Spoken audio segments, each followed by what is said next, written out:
बिस्मिल्लाहिर्रहमानिर्रहीम। अस्सलामुअलैकुम। कैसे हैं आप लोग? उम्मीद है आप सब लोग ठीक होंगे, अल्लाह ताला की अमान में होंगे। आज हम लोग जो है आपके साथ शेयर कर रहे हैं संडे की हमारी जो रूटीन है और संडे कैसे गुज़रता है।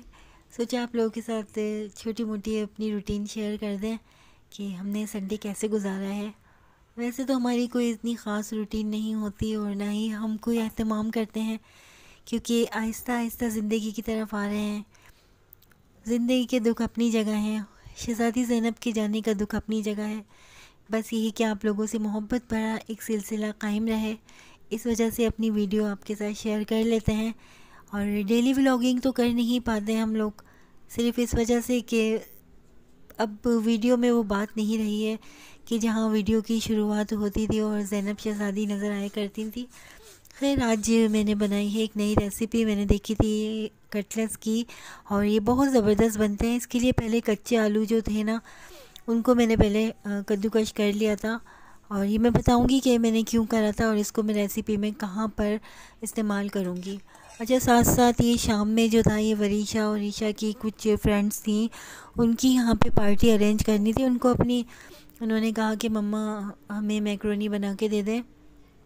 तो ये वरीशा ने ख़ुद ही मैक्रोनी बनाई थी, बस इसको मैंने बॉईल करके दे दी थी। बाकी ख़ुद ही इसने सारे मसाले इसमें जो भी डालना था मैं इसको बता के अपने कामों में लग गई थी, क्योंकि छोटी छोटी चीज़ें बच्चियों को मैंने आपको पहले भी बताया था कि आनी चाहिए। तो इससे बच्चों में एक जज्बा होता है और उनको इन कामों का भी शौक़ होता है। वैसे तो मैं इन चीज़ों के ख़िलाफ़ हूँ, लेकिन बस कभी कभी जो है बच्चों के लिए ये चीज़ें अरेंज कर ही देती हूँ। और ये बनाई थी वरीशा ने, तो उन्होंने मुझे कहा कि मम्मा पहले आप टेस्ट करें, फिर मैं अपनी फ्रेंड्स के लिए लेकर जाऊंगी। तो फिर जब मैंने इसको टेस्ट किया तो वाकई ये काफ़ी मज़े की यम्मी सी लग रही थी और बहुत अच्छी बनाई थी वरीशा ने। इसके साथ साथ जो है बस ये था कि ज़ीशान भी कह रहे थे कि मुझे जल्दी से कुछ बना कर दो शाम की चाय के साथ साथ। बस संडे की ज़िंदगी, संडे की जो ज़िंदगी कह रही हूँ, एक रूटीन होती है, बस कुछ अजीब ही गुजर रही होती है, क्योंकि कभी ज़ीशान जल्दी भी आ जाते हैं, कभी देर भी लग जाती है। और बस मुझे ये था कि जल्दी जल्दी मैं यहाँ पर ये भी बना लूँ। और कटलेट्स के लिए मैंने ये बना लिए थे, आलू बॉयल कर लिए थे। इसमें मैंने हरी मिर्च, नमक और कुटी हुई मिर्चें, गरम मसाला, ज़ीरा और साबुत धनिया, भुना कुटा साबुत धनिया जो था वो डाला है। और इतने ख़ास इसमें मसाले नहीं हैं, लेकिन ये बहुत ही ज़बरदस्त रेसिपी है, कभी आप ट्राई कीजिएगा। तो बहुत ही प्यारी रेसिपी है, खाने में कितना अच्छा टेस्ट है कि आपको इसमें गोश्त की कमी महसूस नहीं होगी। ये बिना गोश्त के जो हैं वो कबाब हैं, एक तरीक़े से कबाब है। अच्छा, इसमें हरा धनिया, थोड़ा सा पुदीना, वो मैंने ऐड कर दिया था और हरी मिर्चें भी इसमें डाली हैं। आप लोग अपने टेस्ट के अकॉर्डिंग डाल लीजिएगा इसमें, लेकिन मैंने अपने हिसाब से डाली हैं। तो बस ये कि बच्चे ज़्यादा स्पाइसी नहीं खाते। और इसमें जो था डालना तो मुझे नींबू का रस था, लेकिन उससे जो है ये जो है वो पतले से हो जाते हैं, इस वजह से इसमें मैंने थोड़ी सी ये इमली की एक जो पल्प होता है वो बना के मैंने डाल दिया था। और इसके साथ साथ जो है ये मैं जल्दी जल्दी, आप कहेंगे कि जल्दी जल्दी मेरा तकिया गलाओं में, तो बस ये कि यहाँ पर मैं कटलेट्स जो है इनका ये बना लिया था और कबाब भी बना लिए थे साथ साथ इनके, शामी कबाब की तरह से ही था ये। और ऊपर जो मैंने आलू इनको कद्दूकश किए थे ना, ये कच्चे आलू हैं। अच्छा, बाज़ लोग इसमें कॉर्नफ्लोर और दूसरी चीज़ें भी डाल के इनको फ्राई करते हैं, लेकिन आप कभी इस तरीक़े से करिएगा तो आप देखिएगा कितने यम्मी और कितने क्रंची बनते हैं ये। इसके अंदर थोड़ा सा मैंने कॉर्नफ्लोर भी ऐड किया था और थोड़ा सा नमक भी डाला था।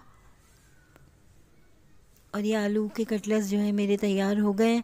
काफ़ी सारे बन जाते हैं घर में। एक ये होता है कि बहुत अच्छी सी रेसिपी बन जाती है। अब चिकन, हर चीज़ में चिकन, इसमें चिकन भी बाज़ लोग डालते हैं, चिकन के कटलेट्स कहलाते हैं, लेकिन ये तकरीबन आलू के कबाब थे और बड़ी अच्छी ही रेसिपी थी।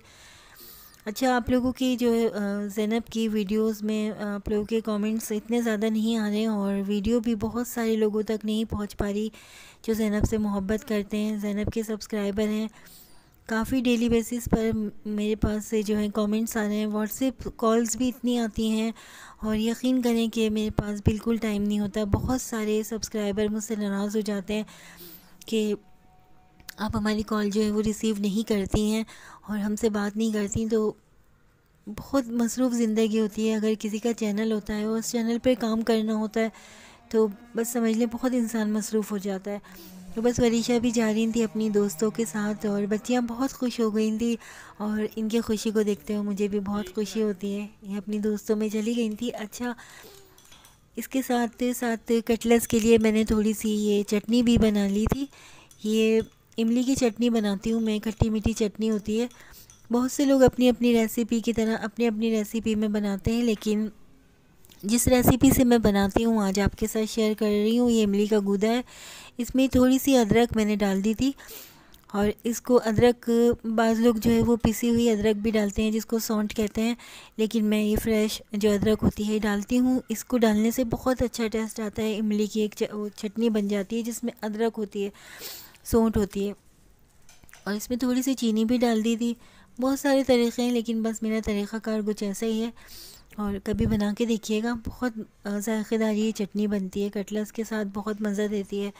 अच्छा, बात हो रही थी कि भाई सब्सक्राइबर हैं वो नाराज़ हो जाते हैं, साथ साथ ही इसमें थोड़ी सी लाल पिसी हुई मिर्ची भी डाल दी थी। बाज़ लोग इसमें कुटी हुई मिर्ची भी डालते हैं। इन तमाम चीज़ों को डालने के बाद जो है वो अब इनको जो है वो मैं पीस लूँगी। अच्छा, बात ही हो रही थी कि सब्सक्राइबर हैं वो नाराज़ हो जाते हैं, तो बराए मेहरबानी आप लोग नाराज़ ना हुआ करें। जैसे जैसे मुझसे पॉसिबल होगा मैं आप लोगों से बात भी करूँगी और आप लोगों से कांटेक्ट में रहूँगी। मेरी पूरी कोशिश यही है कि मैं पूरी तरह से दुनिया में इन होम ज़ैनब के जाने के बाद, वरना मेरे लिए बहुत मुश्किल है। एक एक लम्हा ज़ैनब के बग़ैर गुजारना मेरे लिए बहुत मुश्किल हो जाता है। मेरा बस समझ नहीं आता कि किस तरह दिन का आगाज़ करती हूँ, किस तरह शाम गुज़रती है। ऐसा लगता है बस काम तो सर अंजाम दे रही हूँ दुनिया के, लेकिन मेरे जिस्म में बस एक डम्मी की तरह से मैं सारे काम सर अंजाम दे रही होती हूँ। मेरा दिमाग, मेरी रूह बस पता नहीं कहाँ चली गई है ज़ैनब के साथ साथ, या शायद किसी की दुआओं ने मुझे संभाला हुआ है। वरना तो बस शुक्र है उस अल्लाह का कि उसने इस काबिल रखा हुआ है कि किसी की मोहताज नहीं है ज़िंदगी। अपने बच्चे, अपना घर देख रही हूँ। वरना तो औलाद का गम ऐसा होता है कि इंसान अपना ज़हनी तवाज़ुन भी खो सकता है। माँओं का अक्सर ये हाल होता है, क्योंकि मेरी अम्मी जो थी वो मेरी आपी के साथ ही इस दुनिया से चली गई थी और आप लोगों ने कहा भी था कि अम्मी आपी हमें बताइएगा। तो 2 घंटे का ही तकरीबन वक्फ़ा था। आप ही को लेकर गए हैं हम ईदी एम्बुलेंस और आप ही को वहाँ पे गौसल दिया है बड़ी बहन को। तो थोड़ी देर के बाद जो था वो अम्मी की भी डेथ हो गई थी। तो ये 2 घंटे का ही वक्फ़ा था हमारे घर में, ये सानिया हुआ है। उसके बाद भी बस ये था कि ज़िंदगी जैसे तैसे चल रही है। शुक्र है अल्लाह ताला का, किसी से कोई शिकवा नहीं है। अच्छे लोग भी मिले हैं ज़िंदगी के सफ़र में, बहुत सारे अच्छे हाथों ने हमें संभाला भी है। ज़िंदगी का हर रंग देख लिया, हर रिश्ता, हर रूप, सब कुछ देख लिया। तो जो लोग साथ खड़े हुए हैं उनके लिए बहुत सारी दुआएं हैं और जिन्होंने नहीं साथ दिया उनके लिए भी बहुत सारी दुआएं हैं। बस ज़िंदगी ये कि किसी के काम आ सके, किसी के काम आ सके और ज़िंदगी में अल्लाह ताला किसी का मोहताज ना रखे किसी को भी। सब लोग सिर्फ़ और सिर्फ अपनी ज़ात से ही अपना जो है वो लोगों को फ़ायदा पहुँचाएँ, अपनी ज़ात को इस काम में लेकर आएँ कि लोग जो है उनकी ज़ात से फ़ायदा उठा सकें।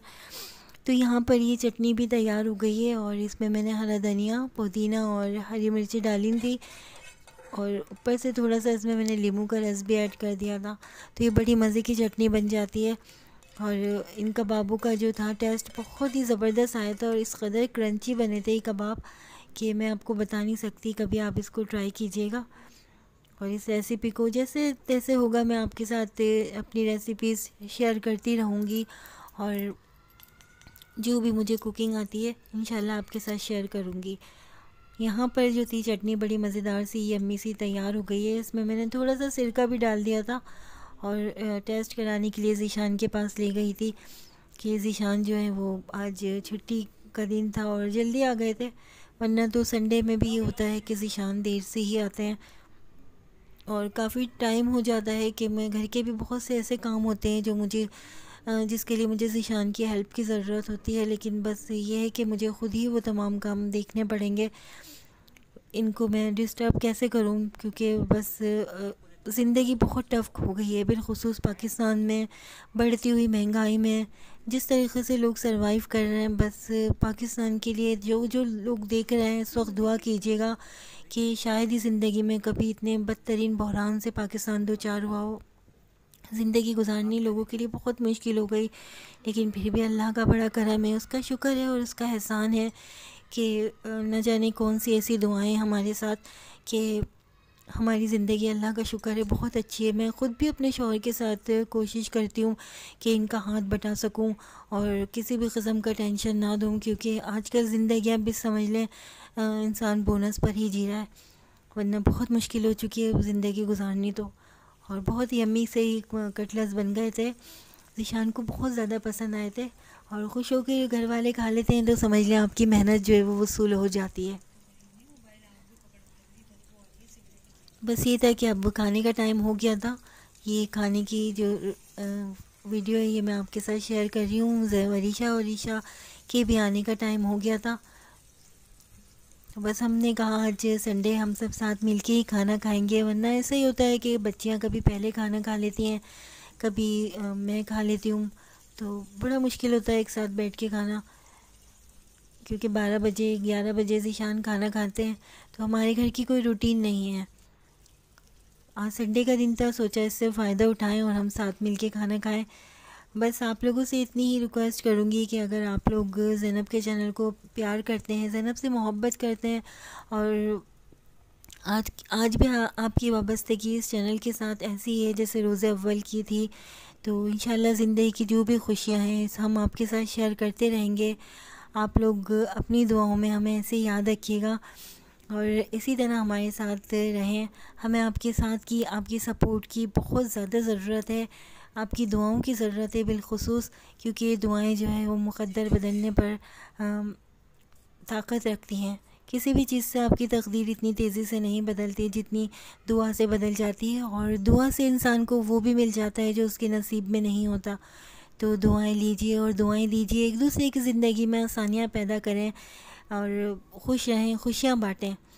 मैं बच्चों को भी ये कहती हूँ कि बेटा अगर कोई आपके साथ गलत भी करे ना, तब भी आप उसके साथ अच्छाई ही करें, कभी बुराई का जवाब बुराई से नहीं देगा, क्योंकि हमारे मज़हब की तालीमात भी यही हैं कि हम हमेशा अच्छाई की तरफ ही अपना दिमाग रखें। कभी भी बच्चों के अंदर तखरीबकारी है, बच्चों के दिमाग में तमाम चीज़ें नहीं हमें जमा करनी चाहिए, क्योंकि जब जो कुछ हम बच्चों के जहन में बो रहे हैं वही एक दिन हम खुद को भी काटना पड़ेगा, हमें ख़ुद को भी। जाहिर सी बात है, एक चीज़ हम ज़मीन में जब एक बीज है, एक पौधा है, जो भी हम बोएंगे तो हम वही काटेंगे ना। हम ये तो नहीं कि कांटे बोकर हम गुलाब की तमन्ना करेंगे, ऐसा नहीं हो सकता। अगर आप गुलाब बो रहे हैं तो आप गुलाब ही काटेंगे।